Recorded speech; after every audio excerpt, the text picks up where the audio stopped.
Hi, I'm Steph Palermo, and I know you hear me talking about feeling groovy and doing groovy things and having fun and enjoying your life. But what does that actually mean when you have to wake up every day to an ever-growing list of to-dos? And then, of course, there's those shoulds. I should meditate. I should get on a diet. I should go to yoga. I should rest.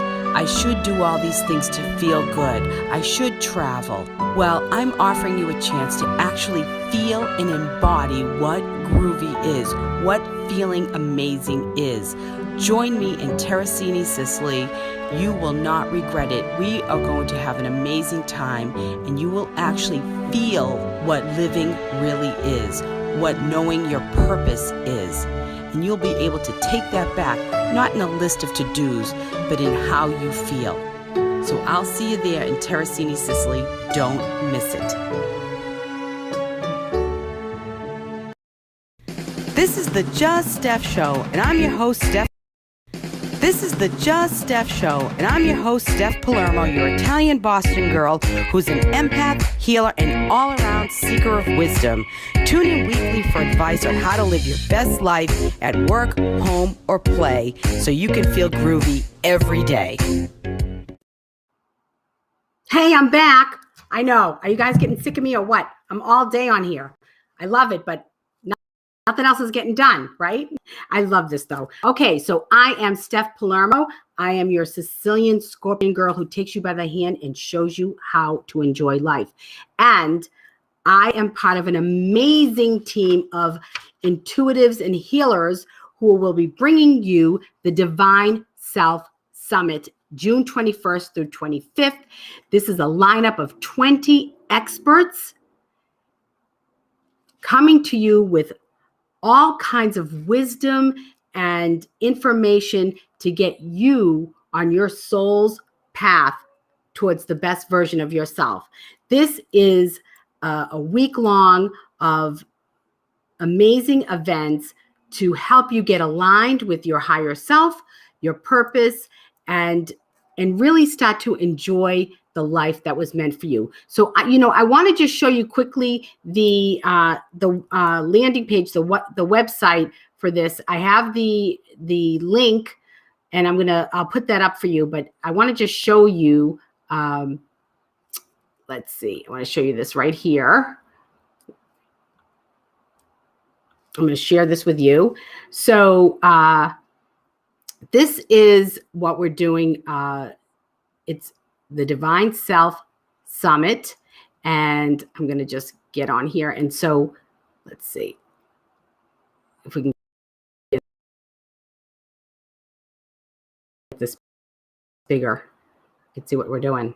Okay, selfsummit.com. And I think my Wi-Fi is a little cray-cray today. It's a little nuts. So let's do this. All right. Okay, that's better. Okay. Yay. So I'm not sure if I can scroll or whatever with this, but whatever the case is this is what we're doing. And I wanted to scroll through it, but it's not letting me do it. So, oh, well, I had big hopes, Michael. I had big hopes and dreams for this. So, oh, well, I'm going to stop the sharing. Maybe next week it'll work in my other interviews. But I was so excited to show them the page with it's so beautiful, but oh well. So today I have the pleasure of speaking with and talking with Michael Mayo, and I want to read this to you because it's too good. I don't want to miss it. Michael Mayo is an internationally trained medium, astrologer, and spiritual teacher. Having developed his mediumship in the United Kingdom under mediums such as Gordon Smith and Eileen Davies, he brings a practical, grounded, and evidential style to his spiritual work. With his passion for teaching and helping others discover their own unique spiritual connection, he has taught and studied in the U.S., Europe, and Australia. He provides a safe, positive, and supportive environment for each person that comes to his mediumship development circles, both small and large. Throughout his 15 years of working with the spirit world, he has demonstrated his ability to connect with ones in both public and private sittings. By bringing messages of love and hope from the spirit world, his mission is to show that we, like love, are eternal. I love this. So just want to say, here we go. Welcome, Michael. Hi. Thank you for having me. I had all the high hopes. I had high hopes to show them the page, but what are you going to do? You got to just roll with it, right? Right. So I'm excited. So what day are you speaking on? I'm speaking on the Spirit Day. So the day that's all about spirit, because that's Wednesday. So you'll be on Wednesday, the 23rd. Yeah. And you'll be talking about spirit. Of course, you'll be talking about spirit. Obviously. So, right. So talk to me about your work, because I love this. I've always been attracted to what we can't see, but I know is there. Yeah. Some people can see. I mean, Right. I've seen too. I mean, I've had that too. But when you're connected, there's something there. But a lot of people don't buy into it. What do you say to that? Yeah. So, I really can't blame people that don't buy into it, to be honest, because, if you haven't had that experience yourself, it's really, I can't really expect you to believe in it. But that's because the way that we live our lives and the way that we kind of go through everything is from this place of you have to do, to achieve, you have to act, you have to be active. And really spiritual awareness and psychic awareness and mediumistic awareness in particular require you to learn to become passive. And we're not taught passivity in our society. We're not taught how to become still. And so we're so used to working in a certain way. Therefore, I don't really expect people to really believe it if they haven't had their personal experiences. It's a miraculous thing that we can still communicate with those who have crossed over to the other side. And unless you've had your own experience, I don't expect you to really get on board with it. That being said, it's completely possible to have these experiences, to have these understandings. We just have to kind of be open to it. Absolutely. So I love how you're teaching that we all have that connection, that spiritual connection. So I would imagine those people that don't believe, I mean, to some degree they're closed off to it, but or they've been taught that it isn't true, whatever that is, but they still have the ability to tune in if they choose. Absolutely. Because we are spiritual beings having a physical experience, I'm sure you've heard that phrase before. It's actually a natural byproduct. Mediumship, psychic awareness, it's a natural byproduct of just that reality of what we really are. So when we can learn to get our awareness outside of the thinking mind and learn to become passive and receptive, we actually can become aware of this. So to me, I mean, think about this. I'm sure you have had this happen a million times. You're sitting down, you hear the phone ring, you get a text message, you know exactly who it is before they answer. Or maybe you get a sense of, I need to call this person, I need to call this person. And then when you do, they're like, oh my God, I was so upset. Thank you for calling me. We have that natural connection. The unnatural part is learning to do it on command. And that's why we take development and training to develop your mediumistic or psychic awareness. Will it work naturally? Yes. But what we need to do is learn how to turn it on, turn it off. How can we tap into that? So it's a lot of what I'll be talking about. So, what's funny is when you just said that, a lot of us can, we're tapped in, but turning it off can be an issue. Absolutely. Especially, because then it can be draining, and it drains your energy. So how would you speak to that? Yeah, absolutely. So being able to turn it on and turn it off are both really important skills that everyone must learn to work with their intuitive nature. It's just as important to be able to turn it off, as you just said, for that exact reason, because you become what I call a leaky faucet, where everywhere you go, you're feeling, you're sensing, the world becomes really, really a lot. So what I talk to a lot of my empathic people, and you are yourself, hello, I'm speaking to you, honey. When we talk to our empathic people, one of the things I always try to encourage them is with this idea that when we talk about empaths, we're usually thinking the environment is impacting me, right? The environment is too much. There's too much happening outside of me that's impacting me. But what I try to highlight to my empathic people, that your gift is really actually your ability to feel things, your ability to become sensitive and to generate feeling, right? Very sensitive people. Okay. So instead of viewing the world as something that impacts me, I'm going to use my powerful ability to generate and feel to impact the atmosphere around me instead. So that's something I always try to give my empathic friends, because I think when we say empath, there's like an implied kind of it's happening to me. And I want to encourage them to actually, you now can impact everyone else, because that's your superpower. Your superpower is feeling. Well, then you take back your power. You're no longer a victim of whatever everybody else is feeling. Exactly. And you put on your big girl panties and your big boy boxers, and you sort of take on the world. So I mean, I agree with that, and taking control of it. It's people will say, oh, it's a curse to feel what everybody else is feeling, and I just love my gifts so much. And when we're okay in our own gifts, people, when you're okay in your own gifts, you're not wanting somebody else's gift. You go, oh, I wish I could talk to spirits. I wish they talked to me. Or, well, maybe you have a different gift that, that actually is aligned to you. Mm-hmm. Absolutely. Could you speak to that a little bit? Absolutely. So, I'm a strong believer that the way that we really come to understand and know our gifts is by coming to the spirit world, which is also including yourself, right? Coming into that internal space within and letting the spirit world, or what your spirit is trying to bring forward, unfold. Mm-hmm. So I often talk about development as an unfoldment. And one of my amazing teachers, Eileen Davies, always says, when the inner and outer conditions are right, the flower blooms. And I think that as we start to understand and feel what we're bringing to the table, then we are starting to kind of see what gift is there for me. So like in my realm, we're talking about mediumship, healing, trance mediumship, that's, we have these different expressions, but this can also come out in all kinds of different ways. When in my world, we talk about something called the power, which is like the divine presence that comes and inspires you, whether that's healing or whatever. I actually believe that that's something that is an innate human quality. So for some people, that divine inspiration might be in music, might be in, talking to people, counseling, all these kinds of different things. So it's really about you discovering what's my special note that I'm adding to the harmony of the human race, right? Right, exactly.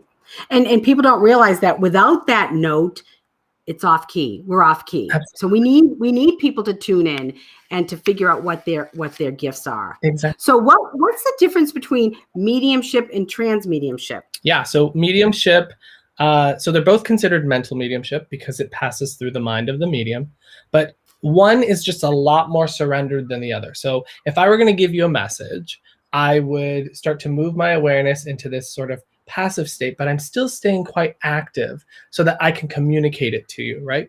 When, so I'm going to be relaying facts, details about your loved ones, et cetera, et cetera. That's what mental mediumship is. Now, the other option is trance mediumship, where we learn to become passive. So we become quite passive in our process, and we allow the spirit to inspire us to such a degree that their personality starts to come through. You might know this sort of as channeling. Some people call that channeling.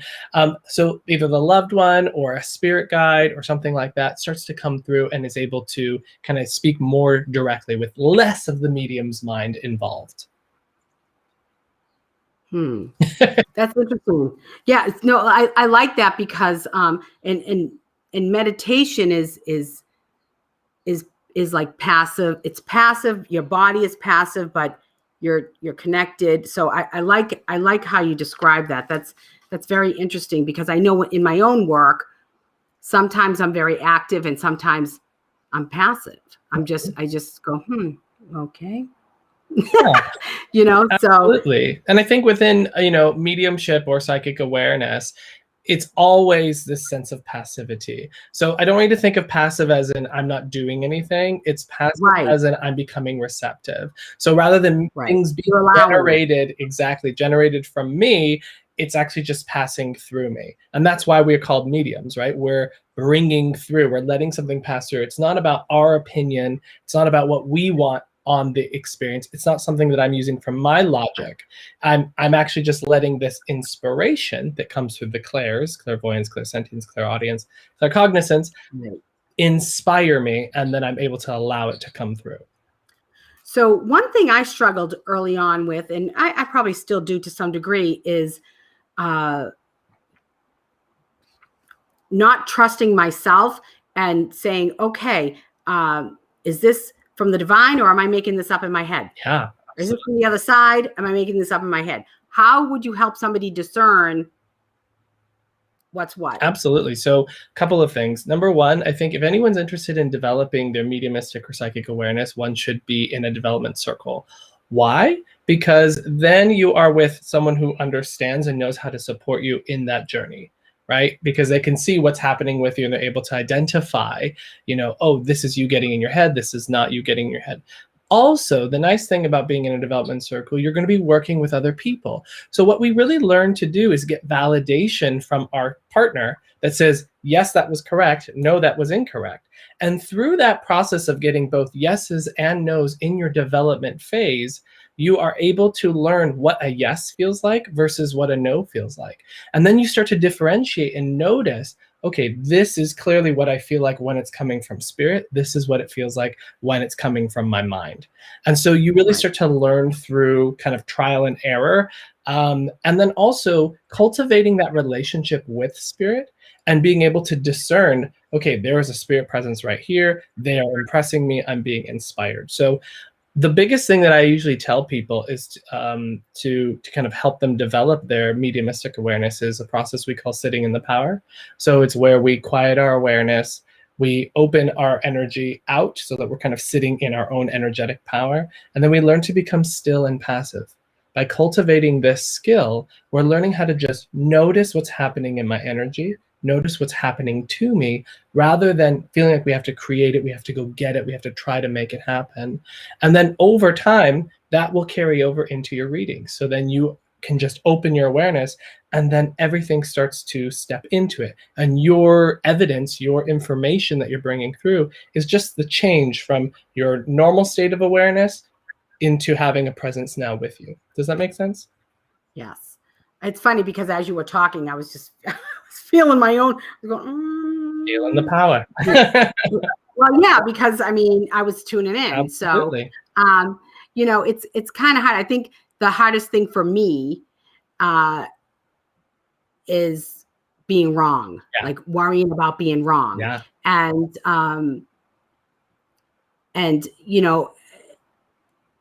I've been pretty good and pretty spot on, but you worry because, especially if I'm going to read like angel cards or something, and I get a little worried that, what I'm feeling isn't going to apply to them. And I've had people say no, but they're saying it in a way that I'm going, oh yeah, they just don't want to deal with that. Yeah. Well, so talk about that. Yeah, we should, number one, be okay with being wrong. Like, it happens. No medium, no psychic is going to be 100%. They can be real close, but no one's going to be 100% because it has to do with our own mind, right? It's passing through us. But I always teach my mediumistic and psychic students this really important idea is that mediumship works best when we are relaxed, when we don't have tension. And the fear of getting it wrong or the tension of getting it wrong, we call that, we file that under desire. So it's a desire. We want to get rid of all of our desires, a desire for the outcome, a desire to get it right, a desire to do well. We need to put all that aside whenever we are working with the spirit world, because if we have that, we're putting tension into our work. So what you want to do is to become indifferent about the outcome.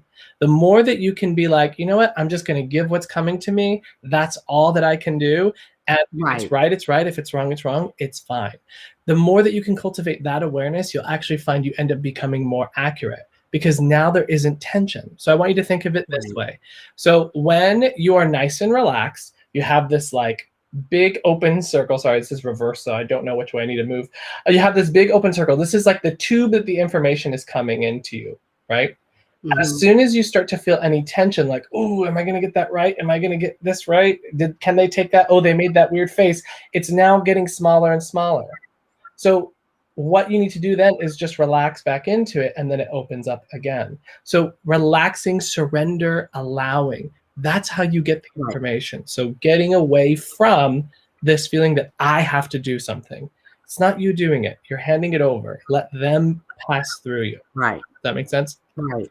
Yeah, absolutely. And so how do you see the difference between, like, I know how I receive my information, and it's quite different. And I'm going to sort of back up. I like what you said about, maybe you might get a piece of this or a piece of that. And sometimes the message that will come through me will be what I'm called to do, but you might have to get a little bit of more information from here or there, and then put it all together for yourself, because it really, and correct me if I'm wrong, it's up to the receiver to discern the message for themselves. Yeah, I like, and how to use it. I like how you put that, because I always try to teach my student that all we're doing is passing information. We aren't the ones that actually have to interpret the information. In fact, if you try to interpret it or overly package it for your person, you're probably going to be wrong. So you often get no. So let's say you gave something and the person was like, no. What I would recommend any of the other intuitives watching is to describe exactly what you experienced that made you want to say that. Don't try to make sense of it. Don't try to put it all together and hand it over to them. Just describe your experience. And I'm going to tell you, like 99% of the time, they're like, oh yeah, I can take it when you say it like that. So it's when we kind of try to put our own little thing, but you're right. It's about them being able to, like, it's up to them to understand it. It's not up to us to understand it. So just we don't know what's going on in their lives. Yeah. We don't know what's going on. I mean, everything. I mean, you might be able to tell, and get a good feel. Yeah. But you don't know, and you don't know what's meant for them. They may take it and do nothing with it, or they may take it in, and say, "Oh, this has to do with this." Yeah, and I think it also depends on kind of the style you're working. So if you're working more in a kind of healing and sort of a kind of coaching capacity, yeah, I think that's very much true.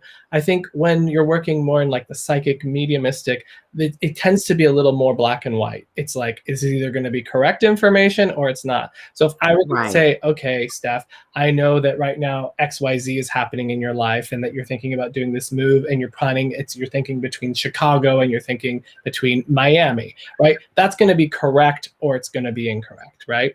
So like, it just depends on kind of how you're working. If you're working to help someone coach and heal, you can lead a horse to water, but you can't make him drink, right? Absolutely. Absolutely. Yeah. I had one of my clients say to me, "Oh, you're all about the love and I'm not. Did you put that in me?" And I said, "Honey, I could never put in you what you don't already have. I can't draw out of you what isn't already there. Yeah. I can't guide you if you won't take a step." Exactly. Absolutely. And that would be the same for everybody. So yeah, I mean, that's exciting. So what is your topic at the summit? So mine is kind of making people realize that everyone is capable of developing their mediumistic and psychic awareness and how they can empower themselves to use that in their lives. And by just kind of talking to them and teaching them about some of these foundational things that are going on for them, and like how this works, it should be able to kind of unfold some of what's there, what's present, that's naturally there for everyone. I love it. I agree. I agree. And but I do feel, and you can correct me if you think I'm wrong, I do feel that there are some of us that have the leadership like position to help, where everyone can be connected, but maybe they're not called to lead like we would in our ways. Yeah, absolutely. So, for me, helping people discover their gifts has very little to do with them actually becoming a medium or becoming a psychic or being out there in the world. We learn these things because it's about uncovering who you are. It's about understanding your divine spirit, your divine divinity that exists within. And so it's just learning more about you. And as we discover that we are this eternal being, that we have more to us, it helps us to get more aligned to what we're meant to do in this life, as well as help us to not fear things like death, to also realize that we're all connected, and it changes the way we interact with other people. Because we also start to realize at the end of the day, and people say this all the time, but we really are all one, and we're all just a reflection of one another. And by realizing that, I think that we start to want to treat each other better, right? Treat their family better, have a greater understanding for the relationships that are in our lives. So I think with all of that, discovering who you are and what your spirit really wants to bring to the table, that is the big enough reward for the development of this awareness. Absolutely. I agree. So how can people find you? Yeah, people can find me at mediummichaelmayo.com. You can find me on Instagram, Medium Michael Mayo. You can find me on YouTube, Medium Michael Mayo. I try to keep it super simple. Facebook, Medium Michael Mayo. It's all the same. Right, right. So, well, I'm thrilled that you're part of this summit because we're going to have a great time and we're going to help so many people sort of move forward in their journey. And I believe most importantly that as they align, they realize how happy and how much happier they are than when they're sort of not quite, connected. I think that's what will happen as we kind of discover and learn what we are. I think we step into more of that and more of who we are. And then all those stories and those trivial things that bug us start to kind of fall away. Yeah, it doesn't matter anymore. Yeah. I agree. You know what? That's awesome. I love that. So I had so much fun talking to you. I love all this stuff. So it's great. And I'm excited to hear your talk on June 23rd. It's the Wednesday. And that's you are soul matched with the spirit, with spirit. Fabulous. So yes, thank you so much. So, all right, everyone, I'll be back at 3:30 with Michelle Keenan, and we're going to be talking about high-powered women and their sex drive. So I should tune into that one. Yeah, really. So take a risk, be vulnerable, share your heart and love always. Know I love you all. Wishing you love, balance, and peace. Ciao, ciao, baby. I love you. I do. Thanks for tuning in to the Just Steph Show. I really care about you, your happiness, and helping you make great choices for your life. So tune in next week for more wisdom from me. In the meantime, follow me on my Just Steph Facebook page, on Twitter at Steph Palermo. My Instagram account is JustSteph1, and subscribe to my YouTube channel, Steph Palermo. See you next